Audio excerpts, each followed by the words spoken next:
Media sosial jadi sebuah panggung. Nah, itu sekarang itu orang main sosmed itu bukan hanya untuk scroll-scroll aja ya. Kebanyakan orang main sosmed untuk menjadikannya sebuah panggung. Panggung untuk mungkin cari validasi atau cari mungkin apa ya, respon orang, butuh validasi orang, butuh feedback dari orang, teman-teman. Jadi orang sekarang menjadikan sosial media sebagai panggung. Yang pertama itu apa adalah semua orang tuh bisa jadi artis. Nah, dengan ada sosmed, orang biasa bisa naik kelas. Apakah dampaknya bagus? Tentu saja bagus. Jadi dulu nih sebelum ada sosmed, orang itu kan kalau mau jadi artis itu kan butuh proses yang ribet ya dibandingkan sekarang. Karena dengan ada sosmed, videonya viral bisa jadi artis, teman-teman. Lah kita kan bisa lihat ya mungkin di sosmed orang-orang yang biasa aja terus tiba-tiba naik membludak menjadi artis. Karena apa? Karena viral. Jadi orang viral itu karena ini, teman-teman. Oke, yang kedua itu adalah pencitraan. Nah, penting nih, teman-teman. Karena sekarang itu orang pencitraan ya, mulia tujuannya ada yang mungkin flexing, ada yang mungkin untuk kebutuhan politiknya atau mungkin bisnisnya. Orang sekarang kebanyakan pencitraan di mana? Di sosmed ya. Misalnya nih orang nih, banyak orang mewah hidupnya terus di foto dapat pencitraan. Wih, enak ya bang ya hidupnya bang, cari dong bang tutorial bang kayak biar bisa kayak lu. Nah, itu pencitraan, teman-teman. Orang sekarang kebanyakan di sosmed ya, pencitraan. Apakah bahaya juga, teman-teman. Kita sebagai user pemakai kita tetap memilih informasi apakah yang betul dan yang tidak. Oke, yang ketiga itu adalah status. Nah, penting nih, kan dari awal udah dari artis terus pencitraan, status. Orang semakin menampilkan gaya hidup yang mewah jadi cap sebagai orang kaya. Tapi dengan orang penampilan sederhana terus dia pasti dicap orang miskin. Serius aja, teman-teman. Jadi media sosial dijadikan ajang pamer hidup. Kayak hidup itu misalnya kayak hidup kita apa mewah, sering naik supercar atau naik apa. Itu jadi sekarang orang gitu mau apa status itu jadi sosial media. Kalau di sosmednya, wih makan enak tiap hari, orang kaya berarti. Jadi orang menilainya itu dari status atau postingan. Ya, yang keempat tuh arena drama publik, teman-teman. Jadi ini penting ya, orang yang nggak suka dengan suatu statement atau suatu argumen itu bisa ribut sekarang. Orang sekarang ributnya nggak langsung secara terang-terangan atau apa, karena sekarang ributnya lewat sosmed. Lah ngapain gue ribut terang-terangan, capek, panas-panasan, atau dengan cuma modal ketikan doang di sosmed rame, ketikan doang rame. Kenapa? Karena teknologi. Semakin berkembangnya teknologi orang kayak gitu, teman-teman. Jadi orang nggak usah ribut langsung, mendingan gue buka IG, ada komentar yang negatif, wah nih beda pendapat nih, lu serang langsung. Itulah sosmed. Kita perlu mengangkat hal ini, teman-teman. Jangan sebagai pengguna kita jangan terpengaruh oleh hal-hal seperti itu ya.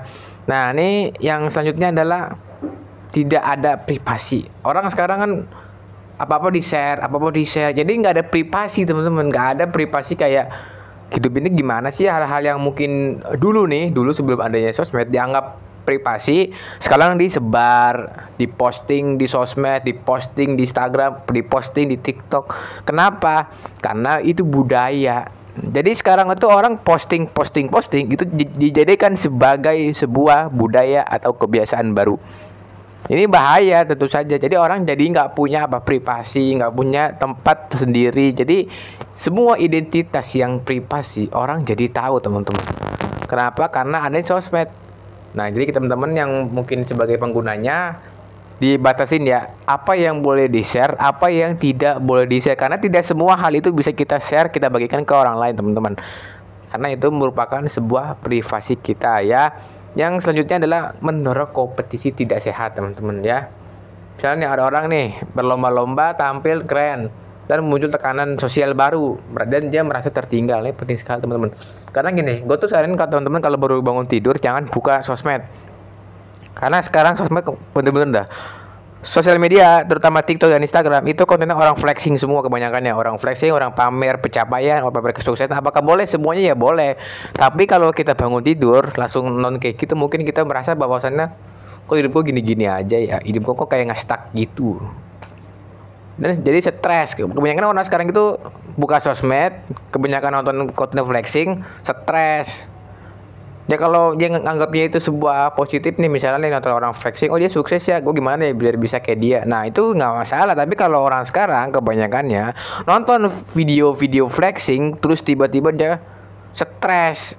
Gue kerja dari pagi sampai malam, gajinya nggak seberapa, capeknya luar biasa, tapi nggak kaya-kaya. Sedangkan orang lain cuma duduk doang di depan laptop, bisa beli mobil. Nah itu suka muncul loh statement seperti ini. Ya kita nggak masalah sih, itu kan mungkin ininya dia ya, apa pekerjaannya dia, tapi kita sebagai ini ya nggak usah sampai terus. Kadang ada yang bunuh diri teman-teman, karena ya itu karena dianggap gagal hidupnya teman-teman. Jadi dijadikan sebagai apa ya, dijadikan patokan gitu. Oh gua kalau kayak gue kayak dia nih, padahal belum tentu kan kita kayak gitu ya. Oke nih, yang ketujuh adalah norma sosial baru. Nah, ada norma sosial baru terbentuk di panggung digital, teman-teman.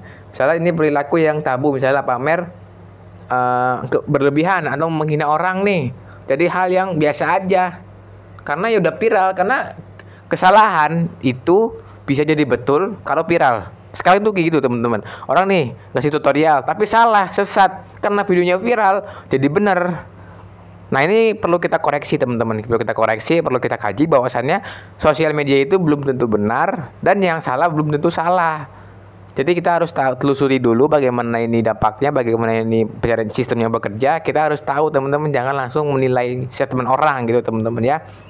Ini yang adalah penonton ikut menentukan nilai seseorang nih. Jadi popularitas dan validasi netizen itu di media sosial kini sering dianggap lebih penting. Jadi validasi itu dan reputasi di sosmed lebih penting dibandingkan di dunia nyata. Apakah boleh? Ya boleh, nggak masalah. Tapi kadang kalau orang penonton tuh ikut nilai, kayak misalnya orang kaya nih betul, padahal yang dilakuin salah, itu ke bawah-bawah ya. Ini perlu kita kaji. Jadi teman-teman kalau mengidolakan seseorang di sosmed itu boleh, tapi teman-teman harus tahu dia itu gimana sih, dia itu benar nggak sih apa yang disampaikannya, apa yang dia bagikan, apa yang dia berikan edukasinya, betul apa enggak. Kalau salah kan kita nggak mungkin ngikutin kan, sesat jadinya teman-teman. Jadi seperti itu. Oke nih, yang 9 jadi alat pengaruh. Nih, ini terutama nih mereka yang punya banyak follower, yang punya banyak subscriber, atau influencer banyak nih yang udah besar. Dia jadi pengaruh, walaupun konten-konten dia tuh apa sih, konten-konten hiburan gitu, tapi orang jadi terpengaruh loh. Orang jadi terpengaruh. Apalagi konten-konten sekarang itu lagi banyak viral tuh ya.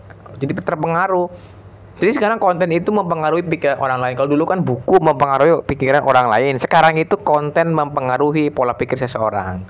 Ini perlu kita kaji. Perlu teman-teman tuh kalau nemu video yang nggak pernah teman-teman tonton atau teman-teman baru tahu, ditelusuri dulu. Jangan langsung teman-teman tembak ambil kesimpulan. Gak boleh teman-teman. Yang terakhir adalah merusak batas antara asli dan palsu. Nih, kadang konten sosmed itu kan panggung ya, kayak panggung hiburan gitu. Kita tuh sulit nih, konten mana sih yang betul-betul konten, mana yang settingan. Kebanyakan orang bikin konten itu ya nggak semua sih ya, ada yang fix juga, ada juga yang betul. Kita kan nggak tahu, ini kontennya bener nggak sih, ini kontennya settingan nggak sih, apakah ini berserius. Nah teman-teman harus cari tahu nih konten mana yang betul-betul asli, mana yang betul-betul palsu. Karena sekarang itu kan orang sekarang kan butuh banyak validasi lah. Karena ada orang ngaku dia dulunya orang kaya, terus bagi motivasi nggak jelas, ngakunya jadi orang susah ya. Karena validasi, dia butuh reputasi, butuh viral seperti itu. Jadi tetaplah waspada teman-teman, dan jangan sampai termakan oleh berita-berita yang tidak bermanfaat.